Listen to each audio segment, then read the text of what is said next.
Bishop, Amanda Bishop. I take this opportunity, I greet Bishop and Man Bishop. Shala Baptist, greetings to all pastors and lady pastors.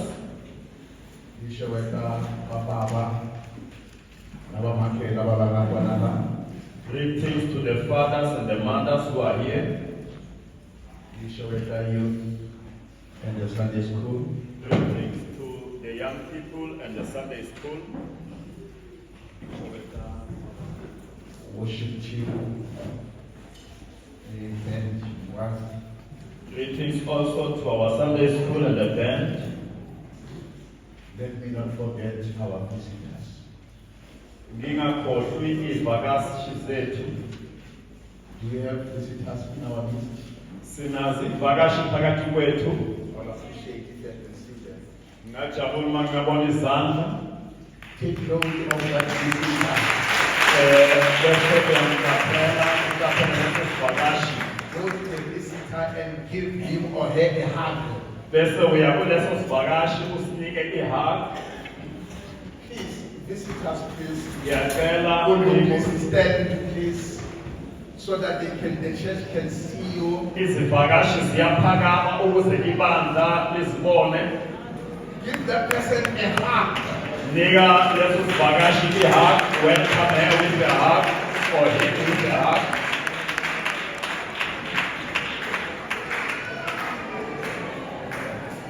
Hallelujah. Amen.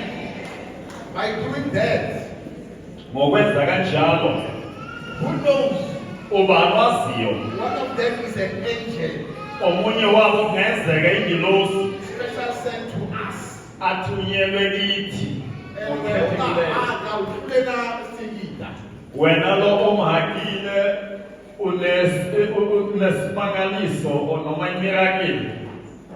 Because that visitor came special for you. Hallelujah. You need to find a church. A church you can call home.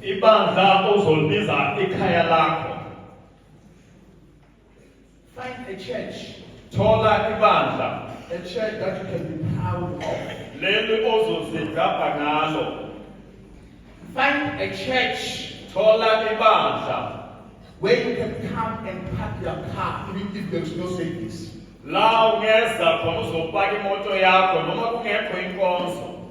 Find a church where you can come and worship God and feel fulfilled.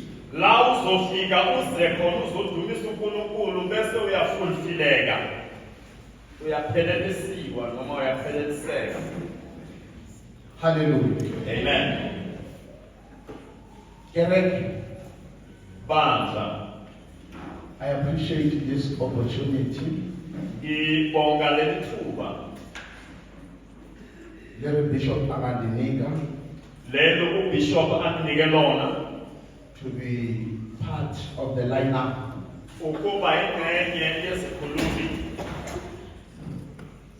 I don't like to be in the front because by nature I am shy. Life changed after I received the Lord.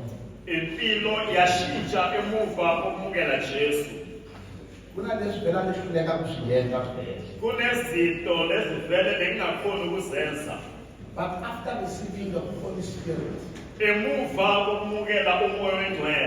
you will be super all over. Hallelujah. Amen. I appreciate Owanga leadership, Bishop T. Sajwai.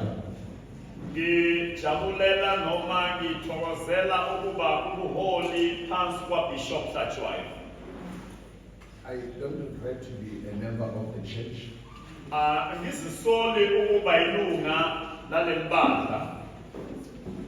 Because this church has been a blessing to me.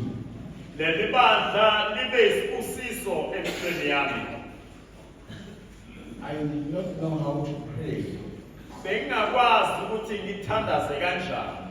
Even if I was already a Christian. But this church taught me how to pray. I was never a pastor. But this church saw a gift in me. When I was just a brother. This church awarded me an opportunity to lead others. Hallelujah. Then you can realize that this church has a potential of unearthing gold in a village soil.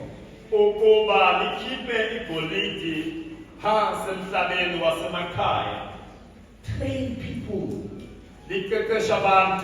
to the point of letting them to serve other villages.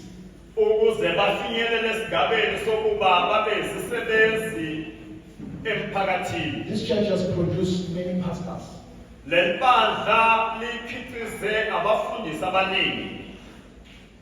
Let's give God a hand of applause.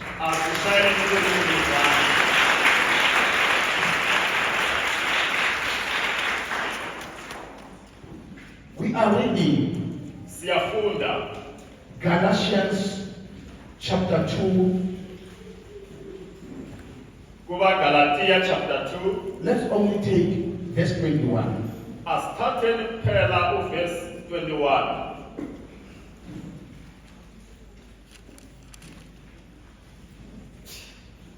Somebody must open John chapter 8. Bese omunye avule uJohane chapter 8. That's the scripture that we will very much debate on.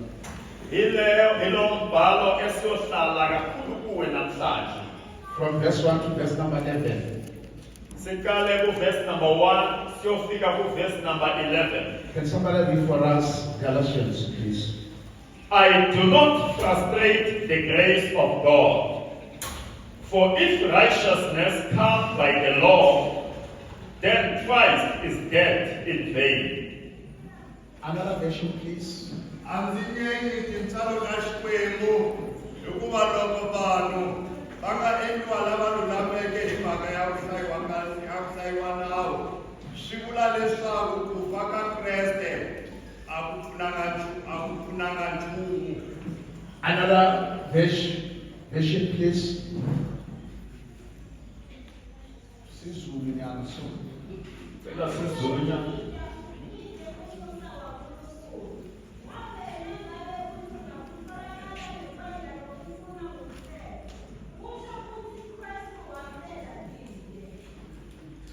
And dear Heavenly Father, we receive your word, the word that is going to save our soul.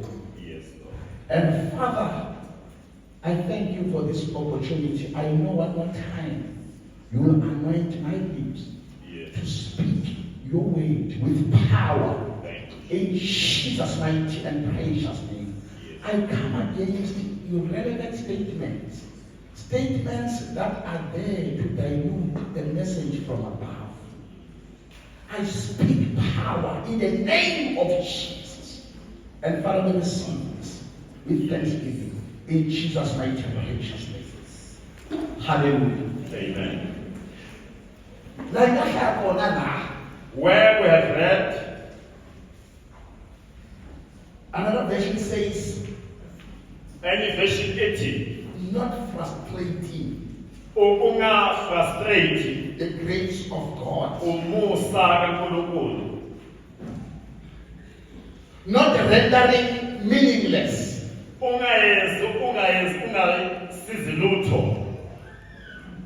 the grace of God. In fact,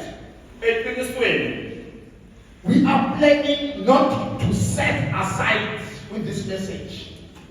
Sicela ukuba singabekeli eceleni umusa kaNkulunkulu. At the end of the message, Ekugcineni kwale message, you need not to underestimate the grace of God. udinga ukuba ungagqikeli phansi lo musa kaNkulunkulu. I also like the version that cites, Ngithanda le version abayifundile ngale sayitini. unganyenyi tintswalo leti. Unganyanyi lo musa.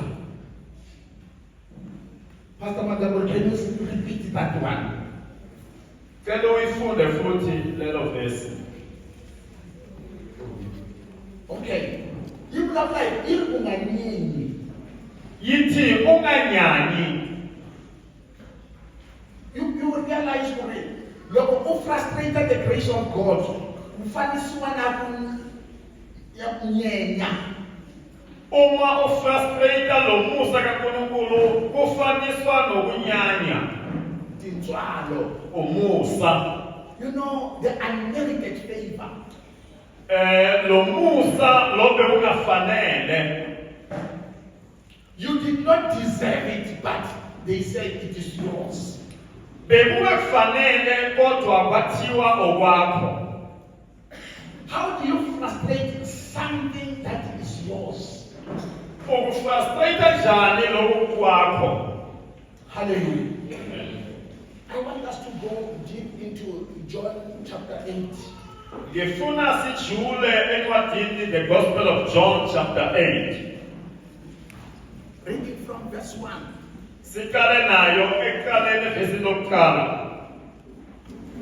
Can somebody read? Omunye makasifundele. Loko ari Yesu yena aya entshaveni ya mithwalo. Nimisho awukuthi avuyela etempeleni. Vanhu hinkwavo va ta eka yena. Kutani a tshama hansi a sungula ku va dyondzisa. Vatsari ni vafarisi va tisa wasati loyi a kumiweke a ri karhi a endla vukoni. Va n'wi yimisa emahlweni ka vanhu hinkwavo. Kutani va ku ka Yesu, mudyondzisi, wasati loyi u kumiwile a ri karhi a endla vukoni. Muxe u hi lerisile enawini ku khanda vavasati lavo tano hi marito. Xana wena u ri yini ke? A va vula sweswo ku ri ku n'wi rika, leswaku va ta kuma mhaka leyi va nga ta n'wi vekaka nandzu ha yona. Kambe Yesu a korhama, a tsalatsala hansi hi ritiho. Kutani loko va sindzisa hi ku n'wi vutisisa, a ololoka a ku ka vona, loyi a nga riki na xidyoho exikarhi ka n'wina, a rhangi a n'wi hoxa hi rito, a tlhela a korhama, a tsalatsala hansi. Kute loko va twile sweswo, va huma kun'we ku sungula hi lavakulu. Kutani Yesu a sala a ri yexe. Wasati na yena a ri kwalaho. Kutani Yesu a ololoka a ku ka yena, manana va kwihi ke? Xana a ku na un'we loko a ku avanyiseke xana? A ku, na un'we a nga kona hosi. Yesu a ku ka yena, na mina a ndzi ku avanyisi. Famba, kutani u nga ha tlheli ku dyoha. Amen. Pastor, I want you to understand the grace of God. Ngifuna uqonde umusa kaNkulunkulu. Because sometimes you need to understand deeper the grace. Kwesinye isikhathi kumele sijule ekuqondeni komusa. So that you can learn not to frustrate His grace. Ukuze uzofunda ukungafrustrate lo musa. The scripture that we read, Lo mbhalo esiwufundile. uvele wathi awubona tintswalo enhlomsakini. Uvele ubone umusa phezu kwalo wesifazane. Hi ku ya hi nawu wa Moshe, Kuya ngomthetho kaMoses. wansati ya fana khandziwa liya. Lo wesifazane bekufanele abulawe ngamatshe. Kahle kahle a va nga fanelanga va ya eka Yesu. Empeleni bekufanele baye nakuJesu. Because it was called the Mosaic law of punishment of adulterers. Ngoba bewubizwa ukuthi umthetho kaMoses wokubulala noma ukujezisa laba abayenza ubungwababa. So, liar. Wena uthira kathi intswalo khona. Lana ila kusebenza khona umusa. Vele abafana batekena wawubekana baboswa. Bakwazishe.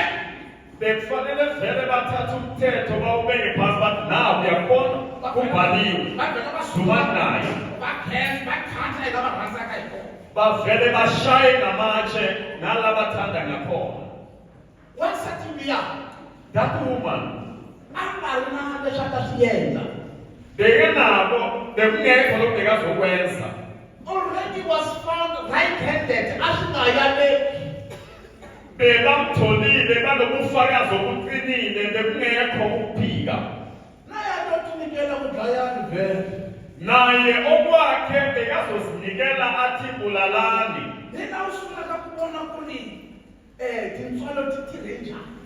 Yila uqala khona ukubona ukuthi umusa usebenze kanjani. Hallelujah. Amen. Now you can ask a question. Ungazibuza umbuzo. Where was the man who was fornicating with this woman? Yikuphi le ndoda lebeyiphina nalo wesifazane? Look at the one certain time. What did I queen here? Ngoba babembe owesifazane kuphela beyikuphi le ndoda yona. It is said the biblical scholars, Bathi abafundi beBhayibhele they are still searching for that man. Where was this man? Where is this man? They are still searching for that man even today. basasearcha le ndoda namhlanje ukuthi beyikuphi le ndoda. Because they cannot speak about the woman and they don't speak about this man. Ngoba abakwazi ukuba bakhulume ngowesifazane bangakhulumi ngale ndoda. It was not fair. Bekungekho fair. Then I want to get grace. Yila sibona khona umusa lapho. If it was not grace, Uma bekungasilo musa, I never feel the one something. lo wesifazane bekazoba She efile. was saved by grace. Wasindiswa umusa.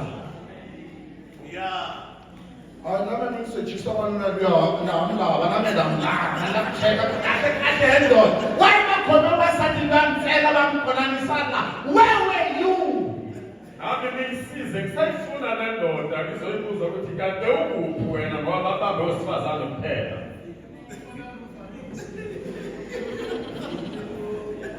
Hallelujah. Amen. But I want us to understand grace. Ngifuna siqonde umusa. Frustrate this grace of God. Ngiyakutshela ngeke usaqhubeka ufrustrate lo musa kaNkulunkulu. Umfundisi izolo. How I so wish. Ngala ndlela ngifisa ngayo ngifisa ngayo. Nawe amiruko. Ngifisa ngathi nami bengizoba nikhona izolo. I also wish that the message that was preached yesterday night. Ngifisa ukuthi lo mlayezo washunyayelwa izolo ebusuku. Ngasukumathela ukuya ngilikuho yikwethu. Ngathi ungaphinda ubuye nje nikhona nonke. That was the conference. Conference I did all. Eqinisweni i-conference beyizolo. I have been to the bishop that speaker of yesterday night must be given a slot again in another month. Ngicela kubishop ukuthi le speaker sayizolo masinikezwe islot futhi kwenye imali. And pray with him to preach 90% of what he said yesterday. Bese ngithandazela ukuba ashumayele 90% ashiye nje 10 kule mlayezo wayizolo. It was very, very important, that message. Bekubaluleke kakhulu le message yayizolo. Hallelujah. Amen. But Namhlanje today I want you to look at this woman. ngifuna ubheke nje lo wesifazane. The first thing is a question here. Okokuqala umbuzo lana. When the scribes and the Pharisees brought a a woman caught in adultery before Jesus, they asked him what they should do with her. Uma lababhali nabafarisi baletha lo wesifazane kuJesu bayabuza ukuthi senzeni ngalo wesifazane, babuza Jesu. They also remind him of the Mosaic law, punishment for adultery. Baphinde bamkhumbuze uJesu ngalomthetho kaMoses wokujezisa abantu abafana nalo wesifazane. They wanted to hear from Jesus if he's going to contradict the law. Bebafuna ukuzwa ukuthi uJesu uzomelana noma alwisane nalomthetho yini. They were putting him to test. Bebafaka uJesu esilingweni noma bamchallenge. Hallelujah. Amen. It is like there are so many bills that have been passed. Kunemithetho eminingi leyiphasisiwe. Like this one of same-sex marriage, Bishop. Nalomthetho ukuthi amadoda ashadane ngobulili babo. They may come to you and ask this question. Bangeza kuwe bazokubuza lo mbuzo. Bambili laba same-sex bafika nawe Bishop bayitshadisa. uPeter na John bafike kuwe bathi uyasishadisa Bishop. What do you say, Bishop? Uthini Bishop? And the man says, accuse. Bayenze lokho bodwetha nabo bonke bakhona la bayenzela ukuthi bak-accuse. But awazi wena lo mthetho ukuthi ukhona la eSouth Africa na. That is why it is very, very important that you convert. Yikho kubalekile kulabo abasanda kusindiswa ukuba sibafundele nemthetho sisekelo wethu. Because they must know our belief, our statement of faith. Kumele bazi ukuthi thina sikholelwa kuyini, our statement of faith. If they are not going to align with our statement of faith, the vision and mission statements, Uma bona ke bangahambisani nalokho thina esikholelwa kukho, they must know first what do we believe in. ukuze singakafiki la bazothi uyasishadisa siyamadoda kuphela, bazi ukuthi sikholelwa kini. Because if you don't do that, Uma ungakwenzi lokho in your branch, ebranchini yakho, usenkingeni. you are in trouble. This church, it is not going to conduct that marriage. Let them know in time so that they can try next door maybe. Kumele bazi kusasekeli ukuthi kuleli bandla asishadisi bosesi kuphela noma bobhuti kuphela. It's not about that kind of a problem. I think. Singakaze sisolve lo yenkinga, kumele bazi ukuthi lapho lokho asikwenzi. It can happen in your branch, madam. Kungenzeka ebranchini yakho kube kanjalo. It can happen in my branch. Nasebranchini yami kungenzeka. Recorder. Mina nje salami nikurekhode phansi. Ngelanga lalo mshado ngiyagula.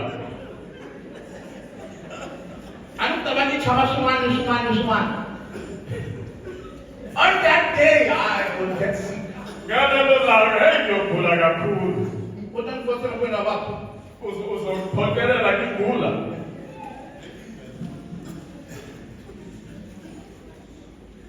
You must be very careful. Siphila kuleso sikhathi bazalwane. What does the Bible say about that? iBhayibheli lithini ngalokho? We believe in male and female marriage. Thina sikholelwa emshadweni wendoda nowesifazane kuphela.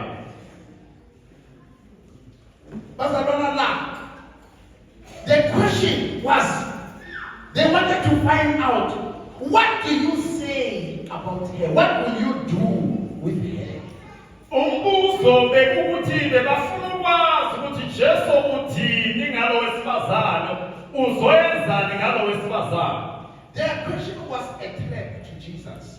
Umbuzo wabo bekuyi-trap designed to force Jesus to either contradict the law bewenzelwe ukuphokelela Jesu ukuthi azithole abe nomthetho which could make him a target for the authorities.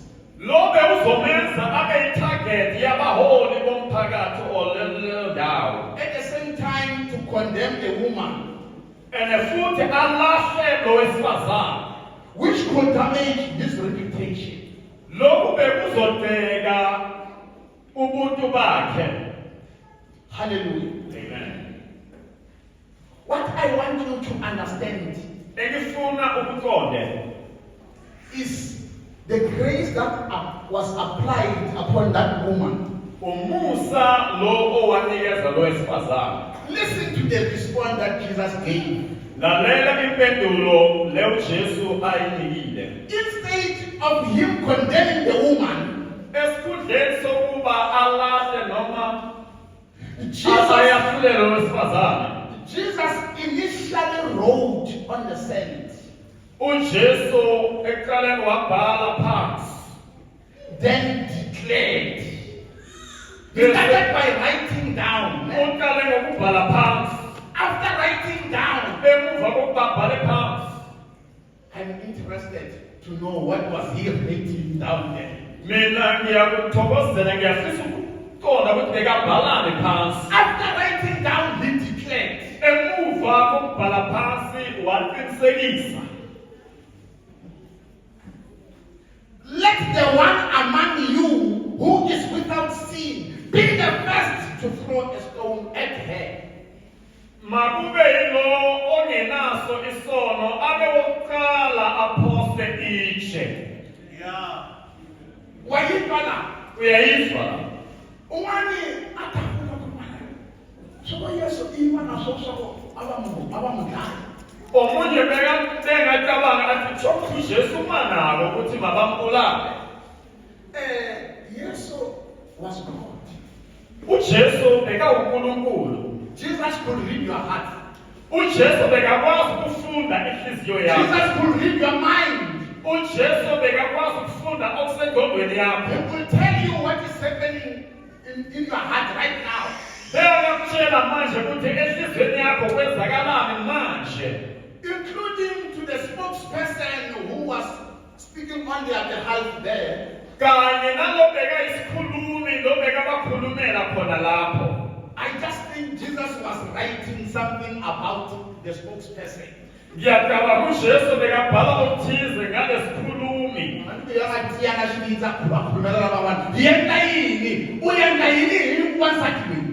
Angithi nguye lo waqina isipidi abuze ukuthi senzani ngalo wesifazane. Maybe bekuzotala yena aphose itshe. And Jesus began to write something down there. uJesu waqala wabhala phansi.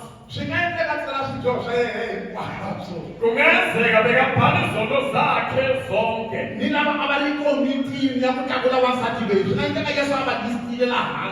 Nilabo bekakukomiti lokuphakamisa lo wesifazane kungenzeka nabo bebaloshiwe phansi. Hallelujah. Amen. Let the one among you who is without sin be the first to throw a stone at her. Makube yilo yena loye phakathi kwenu ozaziyo ukuthi akanasono aqale aphose itshe kulo wesifazane. That statement only Leso statement nje kuphela was having enough conviction power. besinamandla amakhulu kakhulu. It was a provoking statement Bekuyi-statement esi-challengeayo. to self-introspect, Ukuba umuntu azihlolisise ngokwakhe. to check your sins. Ukuba uhlolisise izono zakho. That statement alone, Leso statement it sodwa was a mirror for you to reflect. bekuyisibuko sakho ukuzibona kuso. Am I worth enough to be the first to throw the stone? Hey, ingabe ngifanele yini ukuba ngibe ukuqala ukuphosa itshe? And the condemnation, self-condemnation will say, but last week, bese umuntu ethola impendulo yokuphela nami bamanje abangitholanga nasibengeza khona lokho. Bani, loyile athi kamba, athi-check-a kuma-shop qualified mina hoshari. Bani ovela ahuma. Kuthiwa lo athi mazihlolile athole ukuthi hey, uyazi akufanele ukuphosa itshe. Kuthiwa bekavela aphume kulo mhlaba ahambe. Loyi asela azamele ukutitiyisa kulambalamenta hosha la.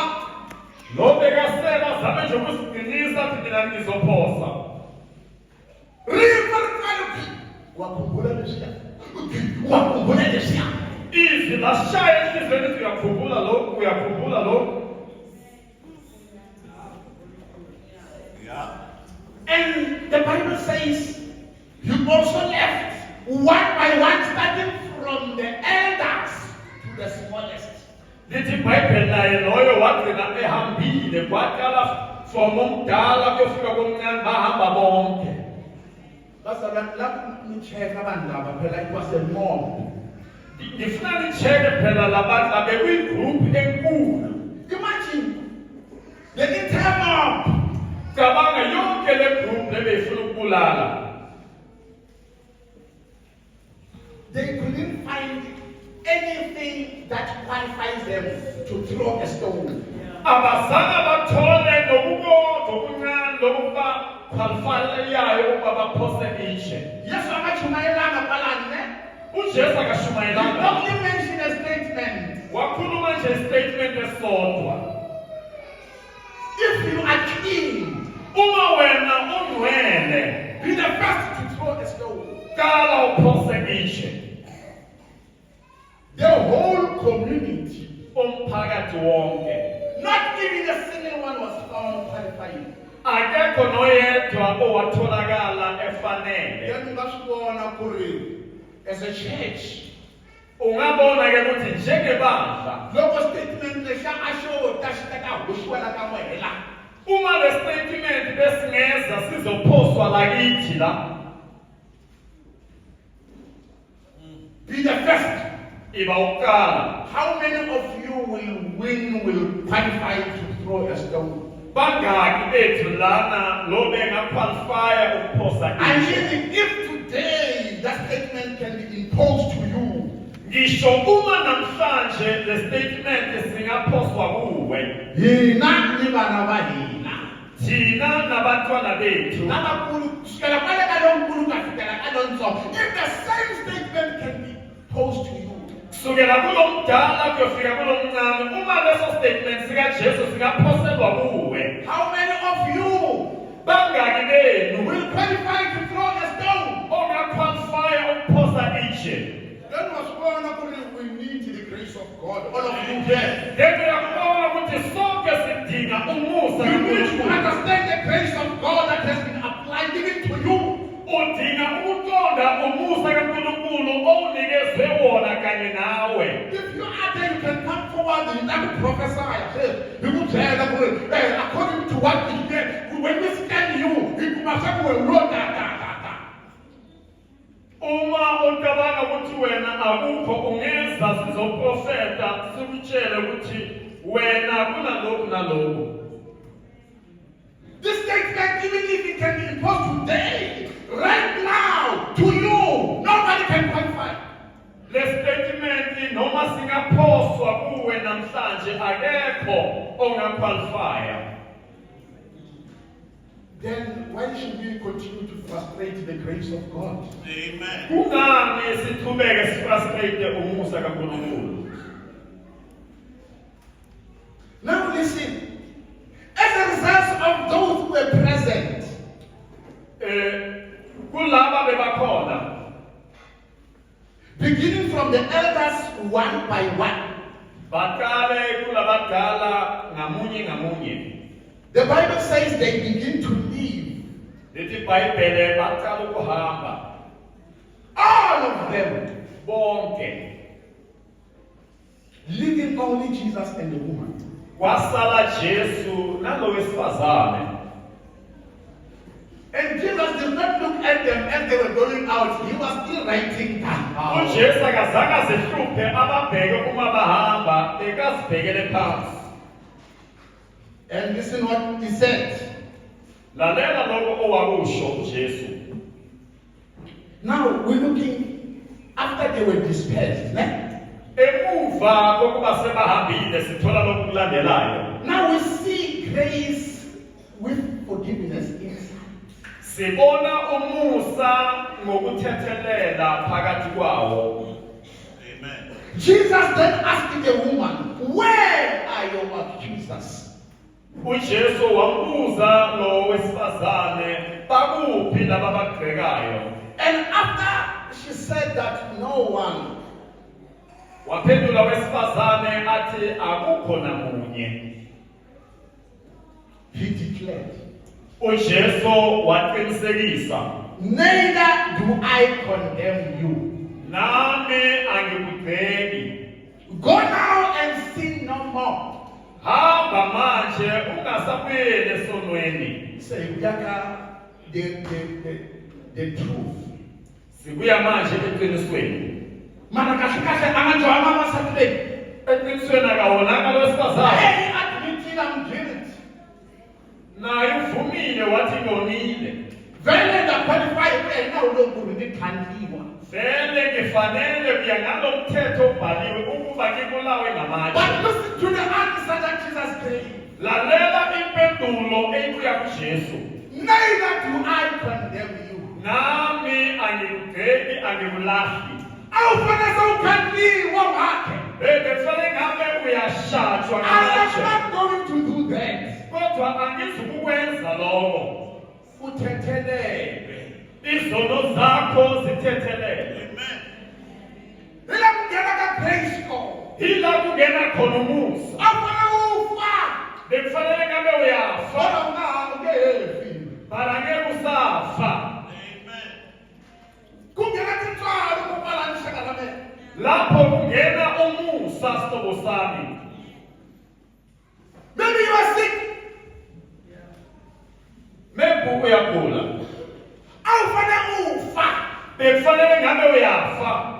But because of the grace of God, Kodwa ngenxa yomusa dimile tintwalo ehlakaweyo so not this one. Not now. umusa umile phezu kwakho uthi kungasuye lo not manje. Do you understand the grace of God? Uyaqonda umusa kaNkulunkulu yini? It is grace upon you, my brother, my sister. Umusa phezu kwakho bhuti wami Do nasisi not wami. frustrate this grace. Ungafrustrate lo musa. No what you don't deserve. Nawe uyabona ukuthi lokhu akukufanele. Kahle kufanele ukufika ngitifela manje. Kahle kahle bekufanele ngabe uyatifela. But because of grace, Kodwa ngenxa yomusa you are not going to die. angeke ufe. That is Jesus' forgiveness. Lokho ukuthethelela kukaJesu. The forgiveness of Jesus Ukuthethelela kukaJesu does not have conditions. akunawo ama-condition. You know, He forgives just like that. Uyathethelela kanjalo nje. Ayitavula ku mara uyenze yini makhelweni? Leswi nono, leswi Jesu atavula ku hi mhaka ya leswi na leswi. And then ndavurivala akuna something even a simple thing that qualifies. Ayikho i-condition athi ngenxa yalokhu ngizokuthethelela. Akuna condition. Uyathethelela nje ngaphandle kwe-conditions. Neither do I condemn you. Nami angikulahi. And imagine this thing is coming to you right now. Cabanga lento iza kuwe manje njengoba sikhuluma. With all the people that you need to forgive, Kubo bonke labantu ekumele ubathethelele. vale kaboko ra wena leswaku decide ku wa va rivalela kumbe u va rivaleli. Hey, labantu basesandleni sakho ukuthi wena unqume ukuthi uyabathethelela noma cha. There are those who say, bafunde bahete ku ri lweni na vurimali. Kunalaba babophile bathi lona kubo bonke angeke ngimthethelele. Then you are frustrating the grace of God.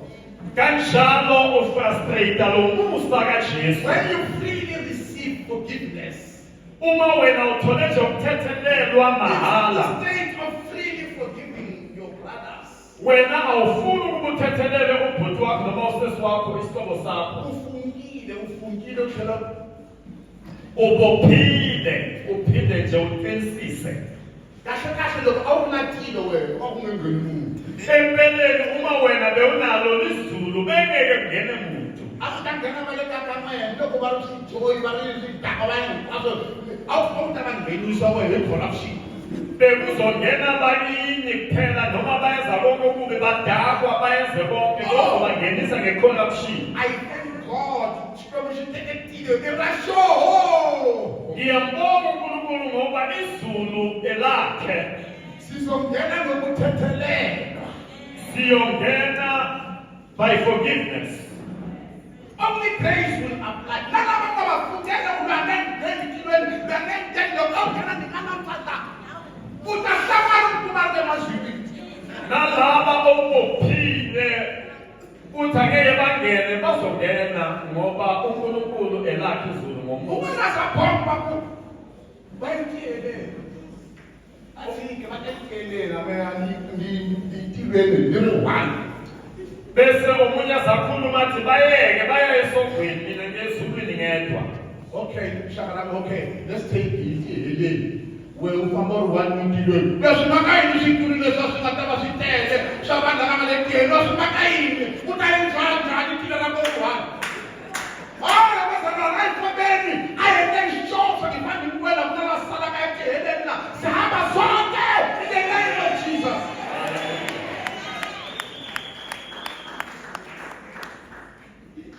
That's why tilo ra xikwembu ne. Kungakho izulu elaNkulunkulu. I thank you, Jesus, for owning heaven. Ngiyabonga Jesu kuba izulu libe ngelakho. Ndashintsha kuhamba kashafikile ka Jesu. Ngiyezwa ukuthi ngoba izulu lazula Jesu sizongena. Loko hlaya kutahlamutelo washintsha ku ndivona ntshungu wa kutala, ndivona vanhu swivongo swa ku hambanahambana, ni va vona va tshinela kusuhi na throne. Uma ufunda isambulo uyathola ukuthi lithi iBhayibheli ubone abantu bezizwe abahlukahlukene bangene ezulwini. Ndivona ngaku kuba kuna grace leyi nga ta va yi aplayiwile. Vele majority va qualified. Abantu abaningi abaqualify. Hallelujah. Amen. The next thing, Into elandelayo, Jesus understanding these things of grace, uJesu ngokuqonda umusa unika instruction. umnikeza umlayezo. I do not condemn you to. Nami angikulahli. I will like sin no more.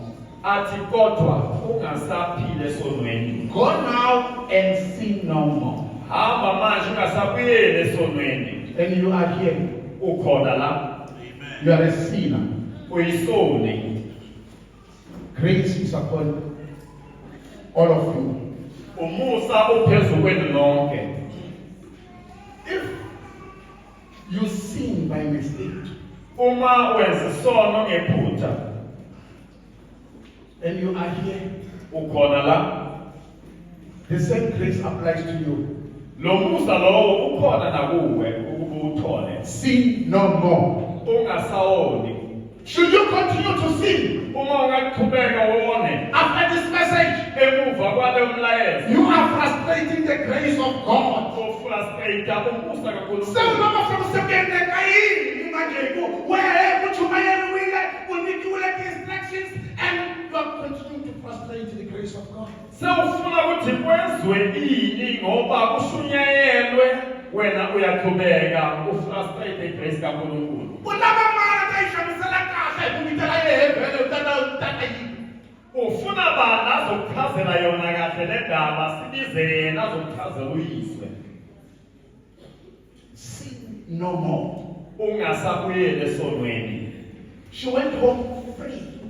Wabuyela ekhaya ekhululekile. Loko athi aswitiva swa vela ndavuka mujibhokisi la.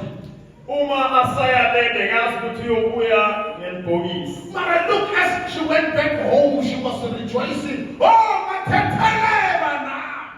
Beka uma abuyela ekhaya bekajabulile athi ngathethelela izono zami.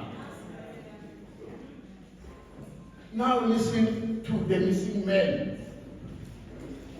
One of the shot up and go, Lalela ke le ndoda le ngithi ngikufunise yona. This man who committed adultery with this woman Le ndoda eyaphika nalo wesifazane is not mentioned and was never brought to Jesus. abakhulumi lutho ngayo ayilethwanga yona kuJesu. That is why it's a point of discussion. Come on, Bible college and doing your studies. Yikho iphuzu lokuba lidiscusswe lihlolisiswe kini labensaya bo Bible College. The focus can be, Ifocus kungaba ukuthi the story was focused on the woman and Jesus responded. le story le ndaba beyibhekane noJesu nalowesifazane. Particularly the response on how Jesus will do with the adulterer. Beyiqonde ukuthi uJesu uzoyenza kanjani ngalabantu abaphingayo. And the forgiveness. Na nendaba yokuthethelela. Will he forgive? Uzothethelela yini? Because of grace, much grace upon the woman. Sithole ukuthi ngenxa yomusa kulo wesifazane. The woman was forgiven. Owesifazane wathethelelwa. You can be forgiven. Nawe ungathethelelwa. Usually the story is often interpreted as a representation of God's mercy. Le ndaba esifundile isibonisa umusa kaNkulunkulu And forgiveness. nokuthethelelwa. Hallelujah. Amen. It doesn't matter we see God's mercy and forgiveness. Amen. Akuna ndaba ukuthi le ndoda ayitholakalanga but lana sibona ukuthethelela kukaNkulunkulu izono. Maybe that guy was a famous person. Maybe bewindoda edume kakhulu. Maybe the person was very rich, going. People don't want to lose grants. Maybe le ndoda beyinemali kakhulu abantu bengafuni ukulahlekelwa amagrant amapension wabo. Hallelujah. Amen. It can be for those reasons that person is missing.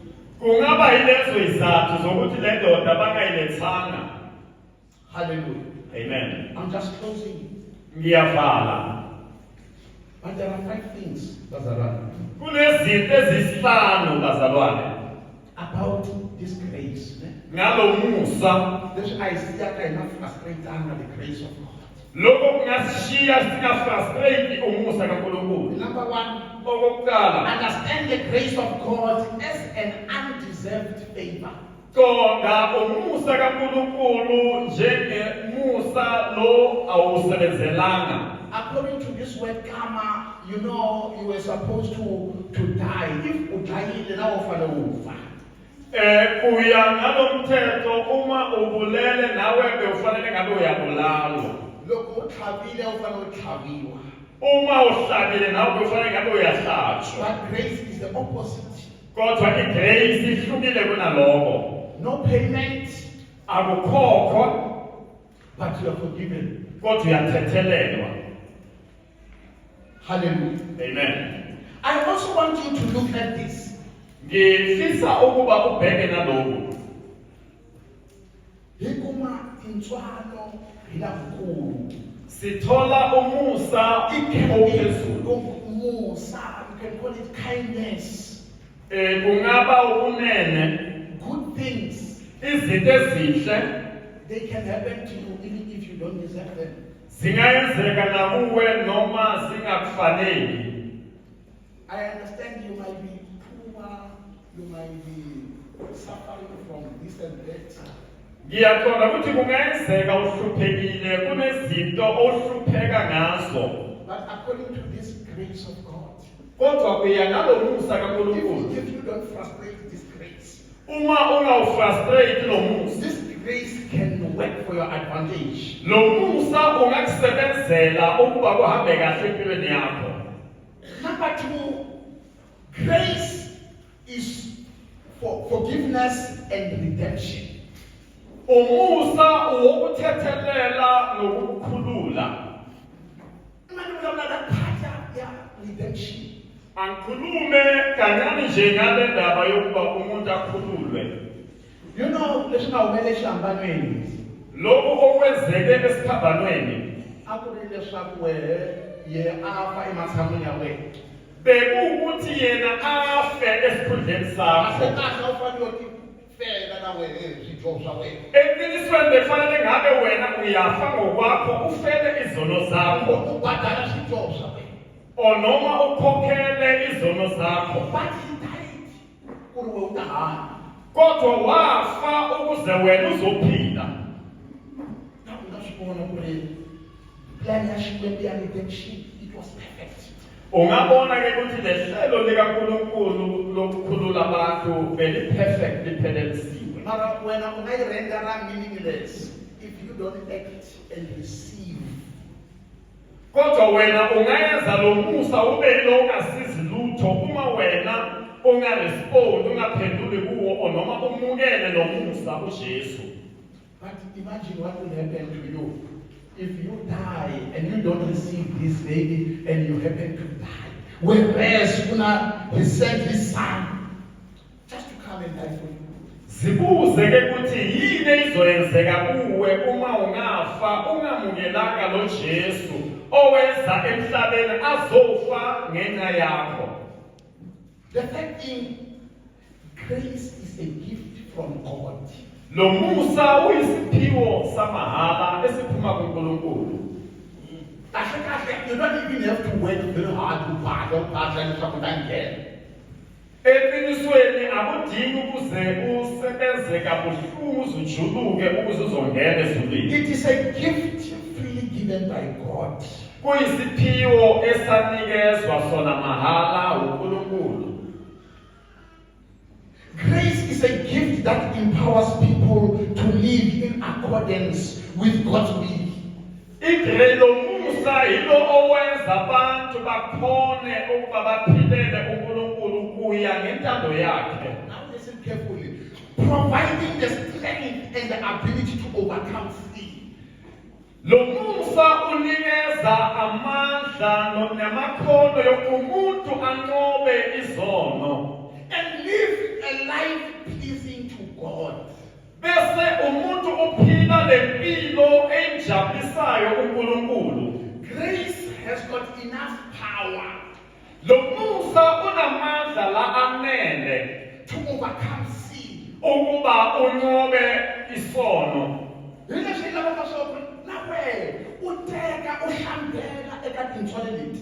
Yilo ke sifuna khona ukuba nawe usithathele ududushe kulalo lo musa. Lesolo u kurile leswaku then hi mhaka sweswo swi vula swa vhele se u fanele u joha hi mavoko ku tintswele leti ri tikulu wa tingana then u fanele u joha hi mavoko vhele.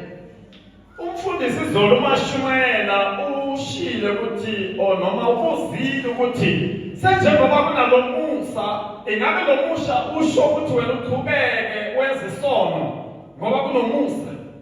Should you continue to do that, you are continuing to frustrate this grace. Uma wenza kanjalo ke uqhubeke wena uphile esonweni ufrustrate lo musa. Masha, Sehlobo nje xiboho lexi nga ta tlula this grace.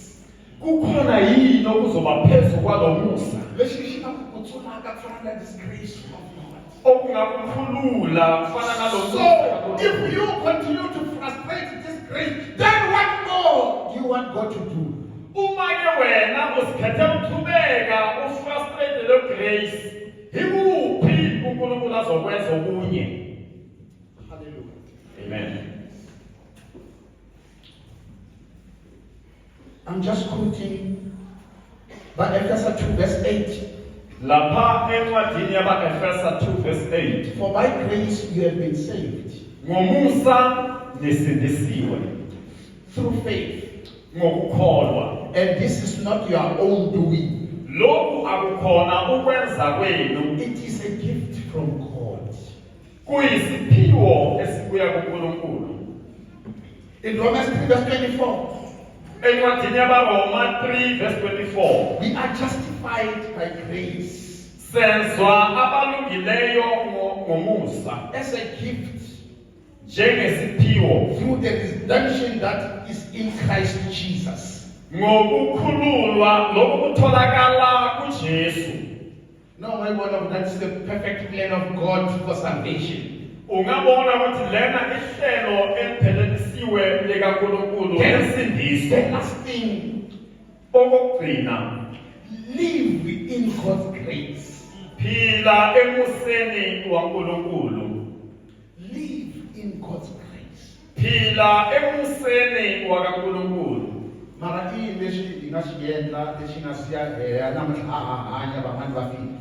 Yini esikwenzile okushiye thina siphila abanye bafile yini? Yifike shayiwani nje lexi ngowe utlhareni xoho xi siyaka wa hanya van'wani va file. Ngike nje okukodwa lokhu wena ohlakaniphe ngakho okukwenze ukuphila namhlanje abanye bangasaphili. Un'wana i-mention leswi landzelaka loko ku ri na bokisi emahlweni. Omunye wabala lokho kulandelayo uma babeke ibhokisi phambili. Ayimele rito hi family. Bekamele izwi ngomndeni.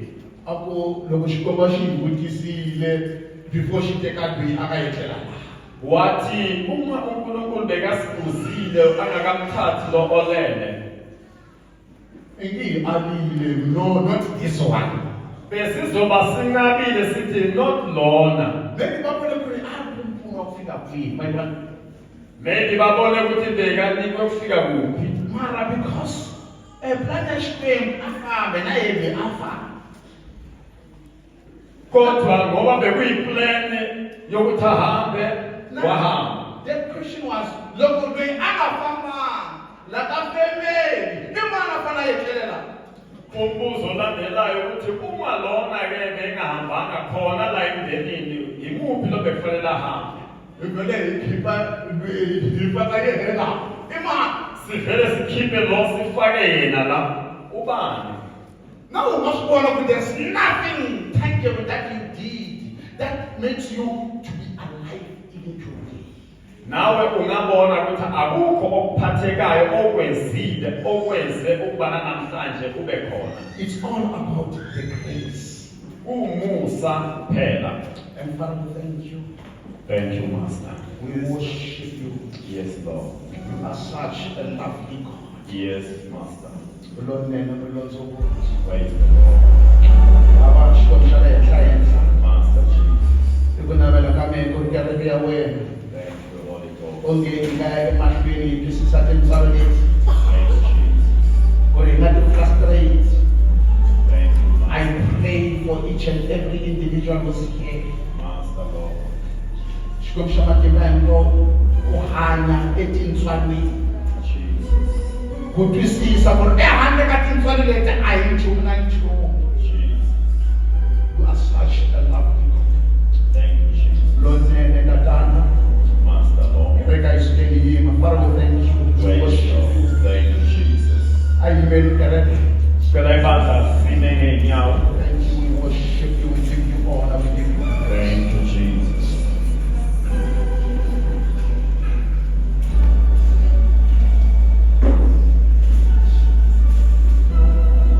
Loko na tintswalo ntsena. When I look at you, Uma ngibheka ngibona umusa kuphela. I see grace. Ngibona umusa. We don't deserve it, Awusifanele. but He granted us free. Kodwa wasipha mahala. Lava yahlambela mani the spirit of worship. Utwisisa leswi a hi vulavula hi swona. And say words. Ngifuna uyongena nawe uzwisise uqonde lokho esikhuluma ngakho. Kube khona amazwi owashoyo. Have a personal prayer. Iba nomkhuleko nje wakho. Taking yourself as that woman who was about to be stoned. Nawe uzibeke nje kulo wesifazane lo bekufanele ashaywe ngamatshe. I want us to say a prayer. Ngifuna thina sonke siyosho umkhuleko. Understand what is in your heart right now. angazi ukuthi yini esenhlizweni yakho nje. But I know there is something that God has deposited into your heart. Kodwa ngiyazi ukuthi kukhona okuthize uNkulunkulu akubekile enhlizweni I yakho. want you to go and say something to God. Ngifuna uyosho okuthize kuNkulunkulu. And Father, we thank you. Master Jesus. We worship you. Master Lord, we give you the glory. We glorify your name. Master Lord, thou art so worthy to be praised. In Jesus' The name. loving Father, the loving God. We appreciate you, Lord. Moya lokwetsima hakukhetsa eka mkanwana mutha. Thou art so great, Master. Thank you, Lord, for the grace. Thank you, Father, for your favor. We thank you, Holy Spirit. Lord God Almighty, thank you.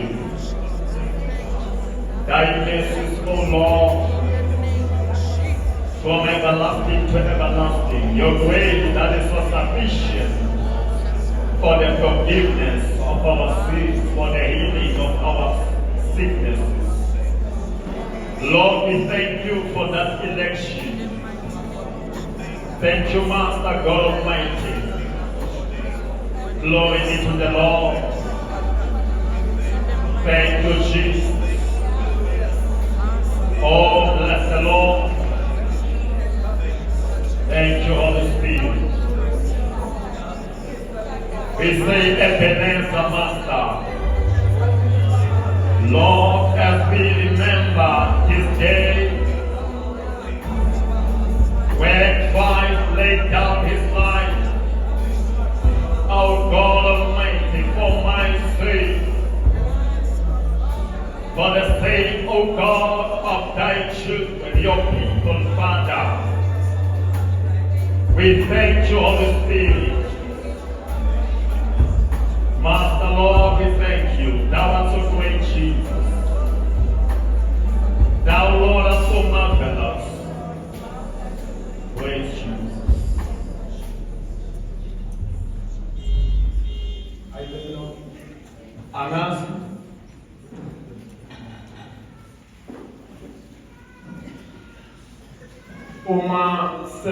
uma ekhona sisamile bazalwane, uma akhona lo athi mina angikamukeli uJesu, angikavuli inhliziyo yami ngimukele Jesu. Uma ukhona phakathi kwethu ibandla lonke lisamile, ithuba lakho lokuthatha lo musa, lokumukela lo musa wokusindiswa. Kungenandaba ukuthi ubuya kuphi, ubani. Lo musa wanele bonke abantu. Ngaphakamisa isandla sakho la ukhona khona, mfundisa ngakahlali phansi. Uma uthi ngizwile izwi lakho sivala amehlo thina sonke